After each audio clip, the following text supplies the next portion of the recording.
Bonjour, moi c'est Laurence, bienvenue dans notre troisième épisode de cette mini-série de vidéos sur la gouvernance des données. Nous avons vu dans les deux premiers épisodes la phase de cadrage de votre implémentation data governance. Aujourd'hui, nous allons voir la mise en œuvre pratique lors des 100 premiers jours. C'est Apolline, Data Steward chez Synesis, qui va vous accompagner sur ces aspects.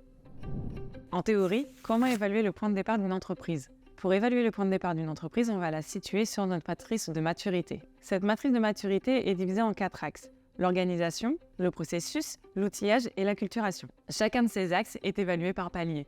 Chaque palier correspond à un niveau de maturité. On y retrouve du plus bas au plus élevé, insensible, consciente, engagée et mature. En ce qui concerne le premier axe organisation, on considère qu'une entreprise est mature lorsqu'elle a dédié une entité en capacité de gouverner la donnée partout dans l'entreprise. Les postes, les rôles et les missions sont clairement définis et incarnés. Des instances d'animation opérationnelles et stratégiques sont mises en place pour piloter la stratégie data. Pour notre deuxième axe concernant les processus, on considère que l'entreprise est mature lorsque des méthodes de gestion de données sont mises en place dans l'entreprise et animées. Les impacts data sont connus sur l'ensemble des processus métiers et ils sont supervisés. Tous les projets de l'entreprise ont un volet data et la donnée est traitée de bout en bout.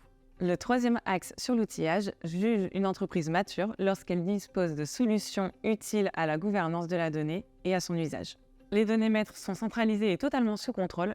La donnée utile est désilotée, accessible et documentée. L'infrastructure supporte donc toutes les initiatives de valorisation.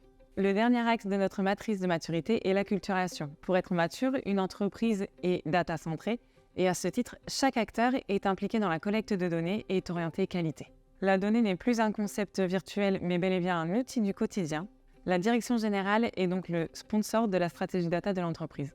La matrice de maturité apporte plusieurs points d'appui. Au-delà de savoir de là d'où on part, elle permet d'identifier les axes sur lesquels on en avance et les axes sur lesquels il nous reste une marge de progression.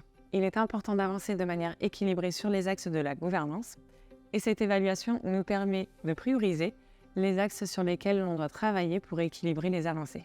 L'un des autres bénéfices de cette matrice est de se voir avancer, puisqu'en la réévaluant régulièrement, on va pouvoir identifier les avancées réalisées et les valoriser. Ça nous permet de voir que le cap est bien maintenu. En parallèle de la matrice de maturité, on va travailler le cadran de lancement. Ça va nous permettre de lister les premières actions à mettre en place pour avancer harmonieusement sur chacun des axes de la matrice. Le but sera surtout de les cadencer et de les mettre en place sur les 3 mois à venir et donc les 100 premiers jours.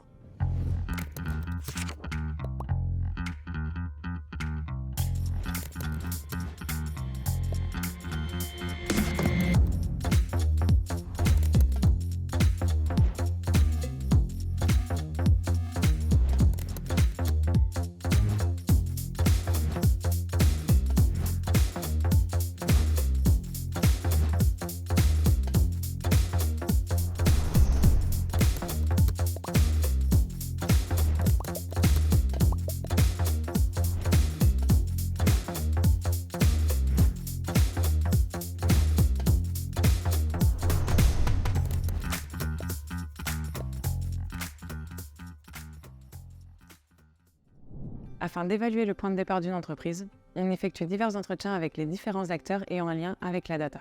Ça nous permettra d'identifier d'une part le confort des collaborateurs au sein de leur mission et d'autre part les irritants qu'ils souhaitent gommer au quotidien.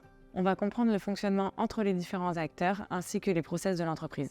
À partir de ces entretiens, on pourra évaluer l'entreprise et la positionner sur la matrice de maturité. C'est à partir de cette analyse et d'autres ateliers qu'on pourra définir les premiers pas et la roadmap, notamment via le cadran de lancement. On identifie les actions et challenges des 100 premiers jours à mettre en place. Chaque action sera propre à un des axes de la matrice de maturité. Ça nous permettra de maintenir le cap vers la stratégie de l'entreprise, d'avancer ensemble dans la même direction en se maillant avec les différents acteurs, de communiquer sur les avancées, d'une part en interne à l'équipe data via des rituels hebdomadaires et d'autre part au global de l'entreprise lors de plénières. La mise en place des premiers challenges va avoir plusieurs bénéfices. On va pouvoir prioriser les actions qui ont un plus gros retour sur investissement ou une plus forte plus-value. On va pouvoir également travailler en itération pour valider la méthode qui a le mieux fonctionné. On va pouvoir également revoir les éléments qui n'ont pas convaincu et confirmer ou non les convictions, process qui ont été mis en place. Ces challenges vont nous permettre de réaliser des quick wins et d'embarquer les parties prenantes, ce qui permet aux équipes de voir qu'une action peut engendrer de beaux résultats. Aussi, on va pouvoir tester la mise en œuvre. Et enfin, on va identifier les interlocuteurs moteurs et en faire les ambassadeurs de la démarche pour qu'ils embarquent ceux qui ont le plus de réticence.